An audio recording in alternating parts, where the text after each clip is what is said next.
I've never seen anything like it. I've seen a lot of bad ones. I've gone to a lot of hurricanes, a lot of tornadoes. I've never seen anything like this. This is a bad one. We just visited with incredible families that, I mean, look, they've been devastated. They lost their child or two children, and just hard to believe what, I've never seen anything like it. A little narrow river that becomes a monster, and that's what happened. But the First Lady and I are here in Texas to express the love and support and the anguish of our entire nation in the aftermath of this really horrific and deadly flood. Nobody has any idea how and why a thing like this could happen. It's, and by the way, I have to tell you, the people here, first responders, the sheriff's office, all of the police, law enforcement, they've done an unbelievable job. And in speaking to the parents, they said everybody has been so professional, from the governor to the senators, all the way down to the local people on the site that really are a little bit used to this. But they've been looking at this for years, but in much smaller doses, and much, much smaller doses. 12 years ago, and then 1932, they had a real bad one, but that bad one was half of what this was. But I was speaking to some of the great people in the town, and they said, no, every year we get a little bit, but it was like a little bit of a flood, right? You were telling me, and it was just a flood. We got used to it. We had people, and we took care of it, and this year it was like, what's going on, right? So all across the country, Americans' hearts are shattered. I had to be here as president. First Lady wanted to be here. And, all the beautiful souls. And we're filled with grief and devastation. It's the loss of life. And unfortunately, they're still looking. They're still looking. There's a lot of missing children, possibly, mostly. We don't know. But they're still looking. And they'll find everybody, but it's not an easy thing. You would think it would be easy. It's very tough. I looked at what they're going through, what they have to do.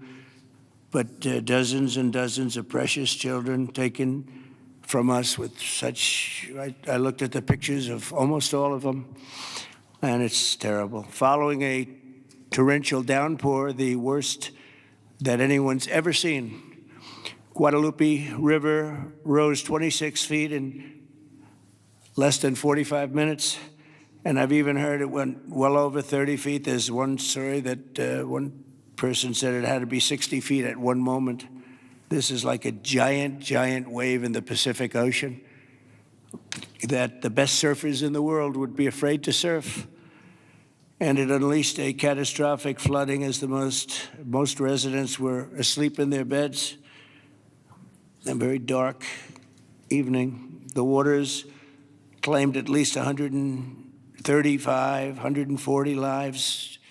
They're getting that count, but the count that they don't have is how many are still missing. But a lot of lives, a lot of young angels.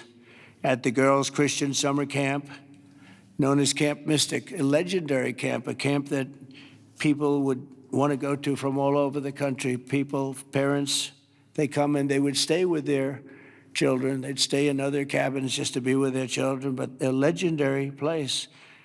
They were there because they loved God, and as we grieve this unthinkable tragedy, we take comfort in the knowledge that God has welcomed those little, beautiful girls into his comforting arms in heaven. And we believe that, have to believe that, and we do. And we lost some wonderful people beyond the little girls. We lost some very brave men and women that tried to save the girls. As our nation, we mourn for every single life that was swept away in the flood, and we pray for the families that are left behind. It's amazing the incredible spirit from those families. I don't know. I don't even know how they do it. But moments ago, Melania and I spent a lot of time with them. That's why we're a little late. I think this was a good reason to be late, frankly. And we just gave our warmest condolences. But you say to yourself, how do you give condolences? How do you do that to a young person that 3 days ago was here, 4 days ago was here and vibrant, and now is no longer here? The search for the missing continues. The people that are doing it are unbelievable people. That you couldn't get better people than this anywhere, Christy, right? Anywhere in the world, you couldn't get better people. And they're doing the job like I don't think anybody else could, frankly. And I want to thank them. I want to thank all of these great first responders who raced into very grave danger. We have some people that were incredible. The single Coast Guard rescue crew saved an incredible 169 children at Camp Mystic, 169. And the camp staff was also incredibly courageous. Are those Coast Guard people around here someplace?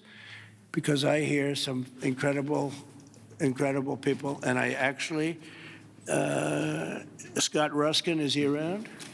Where's Scott? He's not here right now, sir, but he will be here later, and I will be okay. Well, you let him presenting know. them with some, And John Dunn, the owner of the Hunt store, was a flood.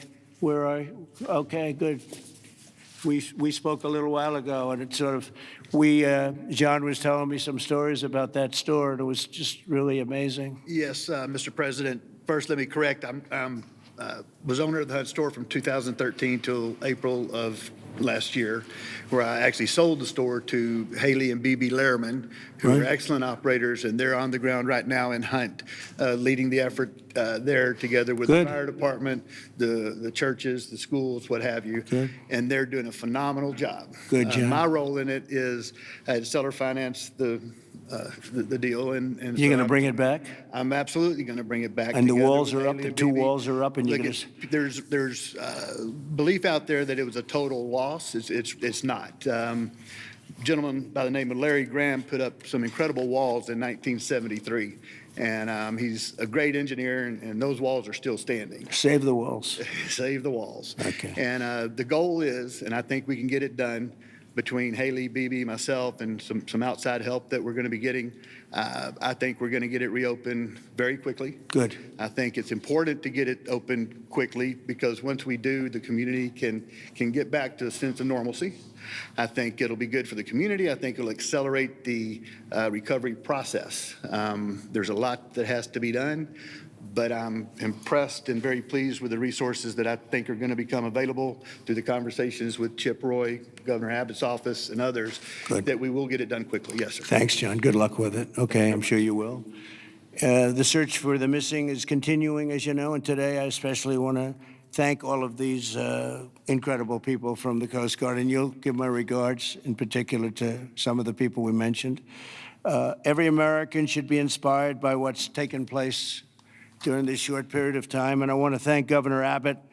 He's an amazing guy. We come very, very close politically and personally, and we've had a tremendous relationship with Texas. I guess Texas brought us together. We were together fine, but now we're together a lot more, and I want to thank Cecilia, your great wife, who's been our friend for a long time. The job you do is really incredible in so many different ways, including with the border and every different way. Admired by everybody. Secretaries, Christino, Brooke Rollins, Scott Turner, and Administrator Kelly Loeffler, they all wanted to be here. Some of them hopped on the plane with me. Senators John Cornyn and Ted Cruz, you're here, among us. And thank you very much. Our great Lieutenant Governor, I see you sitting there. I don't know if they even have your name down, but when I'm here, your name is down, right? He's doing a good job, always did. Always did. Also, numerous members of Congress, including Chip Roy from the district. This is Chip's district. I had a lot of time last week we spent with Chip Roy getting that great, big, beautiful bill passed. And who would have thought, and he's not easy, but he's good. Where is he? Where's Chip? Who would have thought this was going to happen? And he called because we had a big ceremony set up, and he said, we have a little bit of a flood here, and I think it's going to be a little bit, I better stay here. I better not come back and go to it. And he wanted to be there. He was a part of it, a big part of it. And then he called again, and he said, this is bad. And then it got really bad, far beyond your worst, wildest imagination, right? So thank you very much, Chip.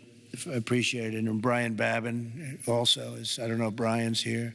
But we do have, and I have to just give some of the names because it's very unusual.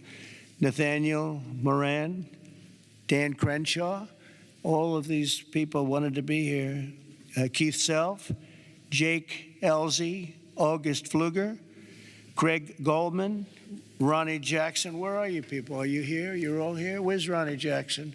Ronnie Jackson, what a person. Every one of these people is so incredible. Randy Weber, Pete Sessions, Tony Gonzalez. Well, we have everybody.